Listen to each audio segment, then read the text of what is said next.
What is up, YouTube? Hi. Giving honor to our Lord and Savior Jesus Christ first and foremost. Always. My name is Marcus. I'm Christian. And this is Marriage Dummies Reacts. Reacts. And today we got a request from Joshua Sandman Simmons, and it's going to be Cracker Barrel, the worst brand of all time. Go ahead and like, subscribe, and we love you. Wow, Cracker Barrel right up the street.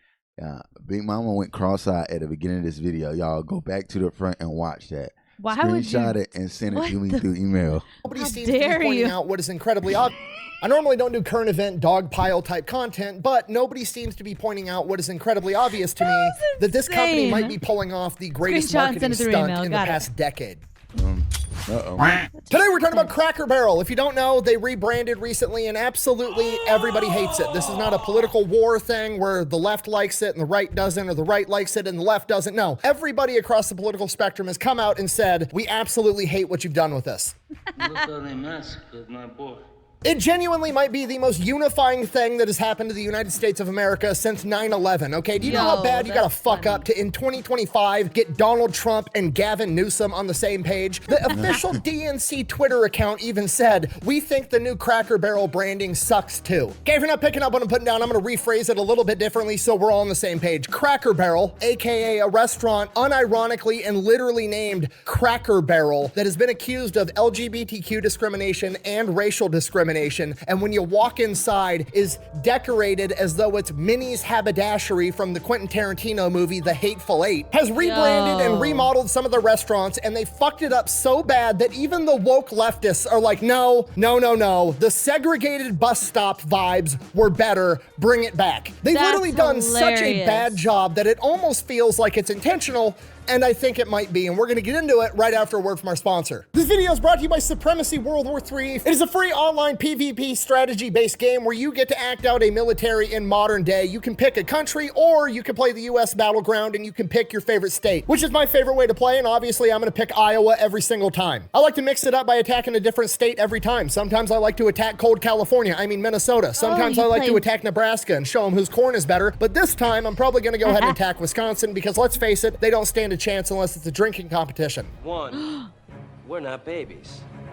And two, we're not that drunk. But it gets better because right now for season 18, they have the cataclysmic mutation, which, you know, the only thing that can make World War III more entertaining is the introduction of zombies. So if you want to give it a try, 100%. It's free on both PC and mobile. And when you use my link and discount code down below, you're going to unlock an elite bomber that appears to be based off the B1, the bone. See what they did there? B1, bone, get it? Anyways, go ahead and check out the game. Let's get back to the video. All right, Cracker Barrel, we're gonna start off with a little history, how the company came to be. Why? Because you gotta understand where the company comes from to understand where it's going or where it should be going, right? Makes sense. So, Cracker Barrel was started by a guy by the name of Dan Evans. Dan Evans was a Marine that joined after World War II, went, fought in Korea, came back home, worked a couple of different jobs, and then went to work in his family's oil company, going to gas stations, basically being a salesman for gas to small gas stations. Now, during the same time period, in the couple of decades after World War II, America was building and finishing its interstate highway system. Basically, America saw Germany's Autobahn in World War II and was like, oh, that's a good idea. We're gonna win this war and then steal that idea, which is exactly what we did. Now, the problem at the time, or at least for Rob Evans, was this meant that people were gonna be using these massive interstates to just cut right through the land, and they weren't gonna be taking all the small highways that everybody used before, and this put a lot of smaller gas stations out of business. Rather than just slowly decline and go out of business and fade into nothing, Rob Evans said, okay, we've got this new thing. It's kind of cool. Massive highway, goes really fast. People are traveling further, faster. That's great, but it does have some shortcomings.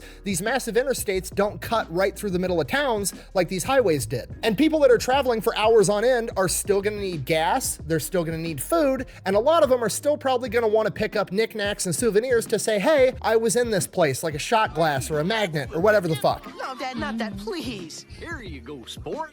So that's what he built. He built the first Cracker Barrel. It was a gas station slash restaurant slash souvenir store, and he slapped it right on the interstate in Lebanon, Tennessee in 1969. Genius. And to nobody's surprise, it was outrageously popular. It was the one-stop shop concept. You're driving down the road for 6 hours straight. You've got 4 more hours to go. Oh, look, there's one spot I can stop. I can get gas, dinner, and a souvenir. Perfect. Then I'm going to get back on. why did it still have that feel after it wasn't that? Yeah. Like thinking about it, like So yeah, smart. it's like where you stop at while riding through states. Yeah. Yeah, 100%. That's crazy. Yeah. On the road. The entire concept kind of felt like a general my store memory, back in the that's Old what it West. was. Like, it doesn't Yeah, matter what you're stop. looking for, you have to go to the That's it. only store in town to get it, and if they don't have it, they'll order it. So that's what he kind of themed it after. He themed it after an Old Western general store, and because of that, he decided to name it Cracker Barrel, because back in the Old West, the general stores had barrels that were full of crackers.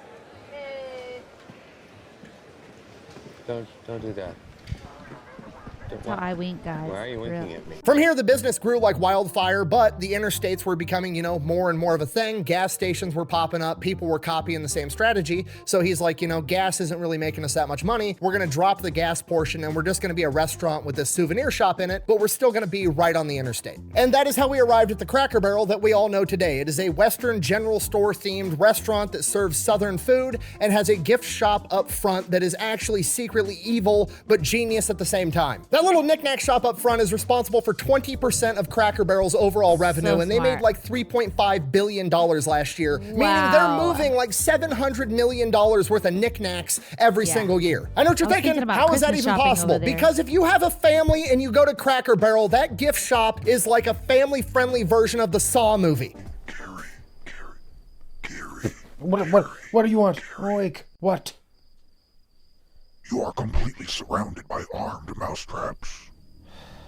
There's a 15-minute wait at the restaurant. You now must stand inside of an old-timey toy store for 15 minutes with your small children and not be compelled to buy them a harmonica and a cap gun. Mission fucking impossible, okay? Sorry, I'm trauma dumping. Anyways, now we're in modern times. In 2023, they got a new CEO, Julie Messino, okay? Now, the CEO that she replaced was more or less shit-canned very politely. They didn't fire her, they accelerated her retirement plan. Okay, whatever, that's fine. They have a new CEO, this Julie Messino person. Is she an inside hire from the company that understands the culture and what makes the company successful? No, of course she isn't. We're gonna bring in somebody else that's an industry expert and they're gonna know how to fix everything, which never ever works. But you know what? Maybe she's the exception. Okay, what's her background? Oh, she was the head of marketing at Starbucks.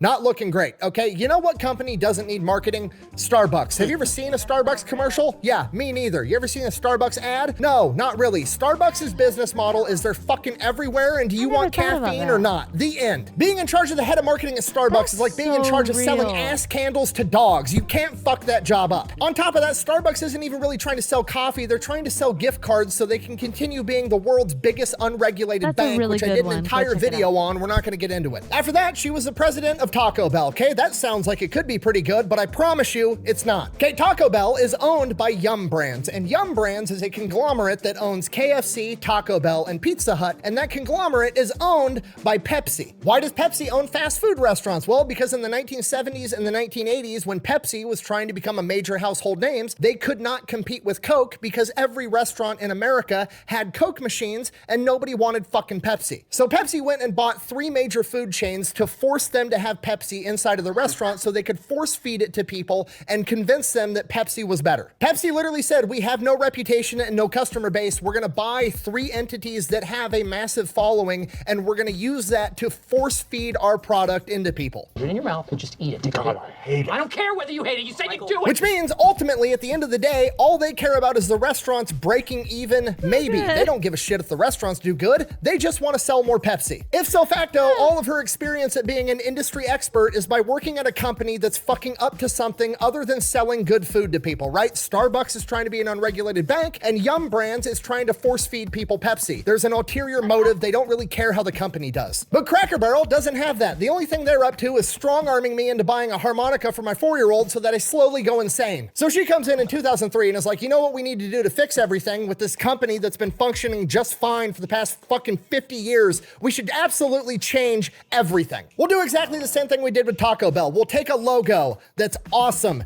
and retro and cool, and then we'll make a minimalist version with less colors that everybody fucking hates. Because every time somebody looks at a logo of a multi-billion-dollar company, they want to look at it and say to themselves in the back of their head, I wonder how much the graphic designer got paid because I could have done that shit on Microsoft Paint. And then we'll go inside to the restaurants, we'll strip all the cool shit off the walls, we'll paint everything white like it's a rental property, and then put half of the cool he shit is back up with going little in on plaques this that tell tell you what it is, like- so it looks like a museum exhibit. You know, the same exact thing that we did to Taco Bell. Look what they did to my childhood. Taco was Bell amazing. used to be beautiful inside It was. and out. It was absolutely I threw up in one of fantastic. those And after now a look at carnival. it. It's just a giant square blob of minimalist millennial gray bullshit. Modern Taco Bells look like they got designed by a middle-aged white woman wearing Ugg boots who got all of her ideas off of Pinterest. I'm legitimately surprised they haven't changed their slogan from think outside the bun to something stupid like live, laugh, love. Oh wait, fuck, they did that in 2012 because when you go to Taco Bell, you're supposed to live Moss now.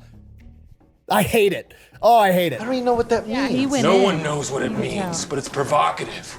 No, it's not. It's Gets gross. the people going. So, is crack All right, hold time. That Yeah, what? yeah. You didn't know that? Kanye West is silly.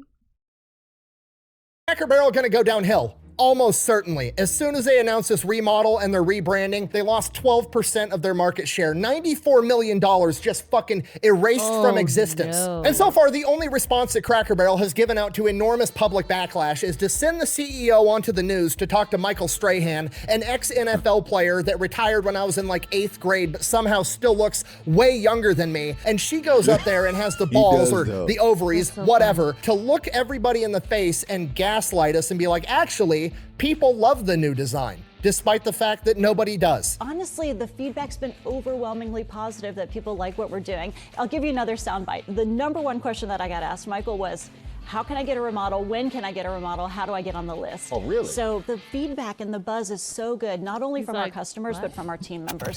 Liar. It's the biggest piece of dog shit that I have ever heard. So I'm 90% sure that Cracker Barrel, as we know it now, is gonna die off in the next 5 years. But there's a 10% chance that this is the most brilliant marketing stunt of all time. Okay, hear me out. They've lost $94 million, sure, but that's all stock price bullshit, right? That's not real. It's not a realized loss yet, okay? It's all on paper. It's imaginary. It doesn't exist. Never landed. It is no matter. It's not on the elemental chart.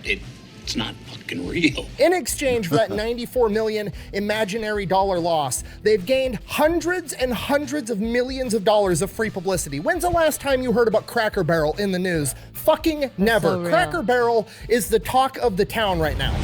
Buh! But it's all negative publicity. Buh! Yeah, sure. But haven't Any you ever heard the publicity, phrase, though. there's no such thing as bad publicity? That's Okay, so they've real. done such a shitty job. It's almost perfectly shitty, okay? This isn't a catastrophe. There's a 10% chance that this is a controlled demolition on purpose. Okay, because here's the kicker. All the news articles are like, Cracker Barrel remodeled. Cool. They don't actually tell you that all Cracker Barrels didn't remodel. Only 30 of the 660 Cracker Barrels got a remodel. And if Cracker Barrel is smart, especially if they did this on purpose, they remodeled the 30 shittiest performing Cracker Barrels that they had that they were probably gonna have to Wow. close down anyways. So now they're out $94 million on paper and whatever it costs to remodel 30 Cracker Barrels. $5-10 million, okay? They're out $105 million, 10 of which is real, 94 of which is on paper. In exchange, they've gotten, I don't know, $500 million in free publicity, and now in the other 630 Cracker Barrels all over the country, people are gonna go, oh shit, that Cracker Barrel hasn't been remodeled yet. We should eat Let's there go one there. last time because this is our last chance before they remodel it. All of a sudden, I Cracker swear, I Barrel thunk has it. the best year they've ever had. Clever girl. All of a sudden, So Cracker Barrel's smart. stock price goes through the roof. Now they're not losing money on paper. They're probably making money on paper, and they've probably made enough to offset the amount they spent remodeling the 30 locations that they were going to close anyways. They close those 30 stores down, and they carry on with business as usual. They change the logo back. They issue some corporate apology like, we've heard your voice, and we respect and value your opinion, and that's why we've decided to bring the old white guy back onto the logo. He's not going to go to the Island of Misfit Toys with Aunt Jemima and the Indian girl from the Land of Lakes logo and Uncle Ben. No, he's gonna stay on the restaurant where he belongs. You're goddamn right. And we're not gonna remodel any more of the restaurants. Fucking America, the end. Okay, and I know what you're thinking. That seems like an awful lot to go through just to have one good year of sales. And I would agree with you, okay? But here is the reason that I'm giving this a 10% possibility. There was never an issue with Cracker Barrel's decor, okay? Nobody went in there and was ever complaining like, oh shit, this Cracker Barrel looks like a fucking Cracker Barrel, okay? Yeah. You know what you're getting into when you go to so Cracker real. Barrel. Nobody's complaining. If you go back to before this PR nightmare hit the internet, all of the complaints about Cracker Barrel were about the food quality, menu changes, and bad service, okay? Cracker Barrel didn't just remodel 30 locations, they also revitalized the menu across all 660 Cracker Barrels, including bringing back old favorites like Uncle Herschel's favorite. So presumably they fixed the actual issues that Cracker Barrel had, but the problem is with the restaurant, once you go there 2 or 3 times and you don't have a good meal, you're probably just never gonna go there again. So they needed to come up with a way to convince people to come back to Cracker Barrel one last time, to give them one last chance, to give them a good experience, and they could have staged this entire PR nightmare on purpose to do just that. And the added kicker, they get to spin the entire thing like, hey, we're the one company that listens to you guys. We're the one company that didn't sacrifice their legendary, well-known mascot and take him off the brand forever. No, we brought him back because you guys wanted him. We kept the restaurant the same because that's what you guys wanted. Cracker Barrel is an American institution, and we listen to you guys and we give you what you want, and then everybody so loves Cracker smart. Barrel and their new awesome menu. But like I said, I don't think they're that smart. I give it a 10% chance that that's actually what's happening, and there's a 90% cool chance it that was. Cracker Barrel is just circling the drain and will be gone in 5 years. So there's that. man. Thanks for watching.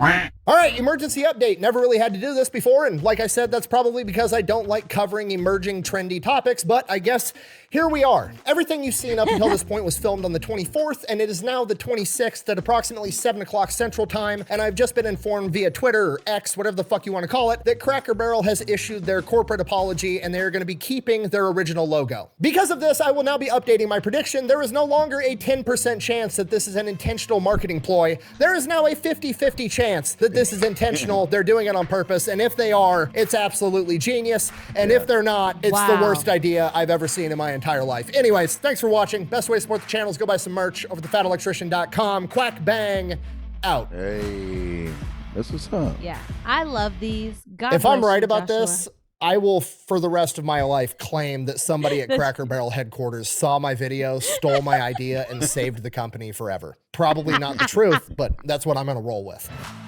Tell your grandkids that. Oh, That's Grandpa's saying this that he saved Cracker Barrel. Yeah.